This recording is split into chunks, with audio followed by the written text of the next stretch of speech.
जब असली रईस लोग मछली खाते हैं तो वो सिर्फ गर्दन के पास का नरम चांद जैसा मांस खाते हैं, और जो लोग मछली की पीठ वाला हिस्सा बड़े मजे से खा जाएं, उन्हें तुरंत पहचान लिया जाता है कि वो गरीब घर से हैं। ये 4 सबसे बड़े उद्योगपति परिवारों का बनाया हुआ एक खतरनाक खेल था। हर साल 50 गरीब छात्रों को चुना जाता और उन्हें 1 महीने तक अमीर खानदान का वारिस बनकर रहना पड़ता। अगर उनका भेद किसी ने नहीं खोला तो उन्हें मिलती करोड़ों की इनामी रकम, लेकिन अगर जरा सी भी गलती हो गई और उनकी असलियत सामने आ गई तो उन्हें पूरे 50 साल तक उन चारों उद्योगपति परिवारों के लिए मुफ्त में काम करना पड़ता। मैं एक ऐसा लड़का था जिसे 2 वक्त की रोटी भी मुश्किल से नसीब होती थी, लेकिन एक हादसे की वजह से डिलीवरी बॉय का काम करते हुए मुझे भी उस रॉयल एकेडमी से निमंत्रण मिल गया। मैंने हाथ में पकड़ा हुआ सुनहरे किनारों वाला वो निमंत्रण पत्र देखा और फिर घर पर बिस्तर में पड़ी बीमार माँ का चेहरा याद आया। आखिरकार मैंने हाँ कर दी। मैं इस पागलपन भरे खेल में शामिल होने वाला था। स्कूल खुलने के दिन मैंने खुद को एक ठंडे मिजाज वाले अमीर वारिस की तरफ पेश किया। हाथ में एक महंगा सा लगने वाला लगेज था और मैं धीरे धीरे स्कूल के गेट की तरफ बढ़ा। गेट पर पहले से ही अमीर घरानों के लड़के लड़कियों की भीड़ जमा थी, क्योंकि आज इस रॉयल गेम का पहला दिन था। सबकी नजरें उन नकली रईसों पर टिकी थी जो गरीब होकर भी अमीर बनने की एक्टिंग करने वाले थे। मैं जानता था उन्हें हम पर तरस नहीं आ रहा था, उन्हें तो बस मजा चाहिए था। वो देखना चाहते थे कि झुग्गियों से आए गरीब बच्चे अमीर बनने का नाटक करते हुए कितने दिन टिक पाते हैं। कुछ लोगों ने तो बाकायदा शर्त भी लगा रखी थी, देखना इस बार वाले 3 दिन भी नहीं टिकेंगे। लेकिन तभी जैसे ही मैं गेट के अंदर दाखिल हुआ, पूरा माहौल अचानक शांत हो गया। मेरे चेहरे की ठंडी गंभीरता और आंखों में छुपा अहंकार देखते ही देखते सबकी नजरें मेरी तरफ खींच गईं। लोग धीमी आवाज में फुसफुसाने लगे, ये कौन है? कहीं वही रहस्यमयी वारिस तो नहीं?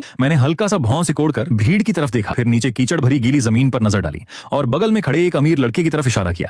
अपना कोट उतारो और जमीन पर बिछाओ। लड़का हक्का बक्का रह गया। क्या? मैंने ठंडी आवाज में कहा, मुझे अपने जूतों पर पानी पसंद नहीं। इतना सुनते ही भीड़ में सनसनी फैल गई। ये लड़का पागल है क्या? इतना घमंड, पक्का कोई बड़ा वारिस होगा। लेकिन हैरानी की बात यह थी, किसी ने भी मेरा विरोध नहीं किया, क्योंकि इस बार खेल में एक नया नियम जोड़ा गया था। कुछ असली अरबपति वारिस भी अपनी पहचान छुपाकर आम छात्रों की तरह स्कूल में आए थे, इसलिए कोई समझ ही नहीं पा रहा था कि मैं सच में गरीब हूँ या फिर कोई ऐसा शेर जो भेड़ की खाल पहनकर आया हो। मैंने चारों तरफ ठंडी नजरों से देखा। जिस तरफ मेरी नजर जाती लोग डर के मारे चुप हो जाते। पूरा माहौल जम चुका था। तभी एक अमीर लड़की ताने मारते हुए बोली, मुझे तो ये किसी झुग्गी वाले गरीब की औलाद लगता है, बस एक्टिंग अच्छी कर रहा है। मैं बिना कुछ बोले सीधे उसके सामने जाकर खड़ा हो गया और अगले ही पल छटाक मैंने उसे जोरदार थप्पड़ मार दिया। पूरा मैदान सन्न रह गया। मैंने उसकी आंखों में देखते हुए कहा, अभी क्या कहा तुमने? जरा ऊंची आवाज में बोलो। फिर मैंने जेब से रूमाल निकाला और घिन भरे चेहरे से अपना हाथ साफ करने लगा। भीड़ में खुसुर पुसुर शुरू हो गई। कमाल है, उसने उसे थप्पड़ मार दिया। वो लड़की दुनिया के टॉप 10 अरबपतियों में से एक वे ग्रुप के मालिक की बेटी है। लड़की अपने गाल पर हाथ रखे कांप रही थी। शायद जिंदगी में पहली बार किसी ने उसके साथ ऐसा व्यवहार किया था। वो गुस्से से चीखी, तुम्हारी हिम्मत कैसे हुई मुझे मारने की? जानते भी हो मेरा बाप कौन है? मेरे पापा दुनिया के टॉप उद्योगपतियों में आते हैं। तुमने मुझे छेड़ा है, अब तुम बर्बाद हो जाओगे। लेकिन मैंने उसकी धमकी को पूरी तरह नजरअंदाज कर दिया और उसके पास से निकलकर आगे बढ़ने लगा। ये देखकर वो और भड़क गई। उसने तुरंत मेरा कपड़ा पकड़ लिया। रुको,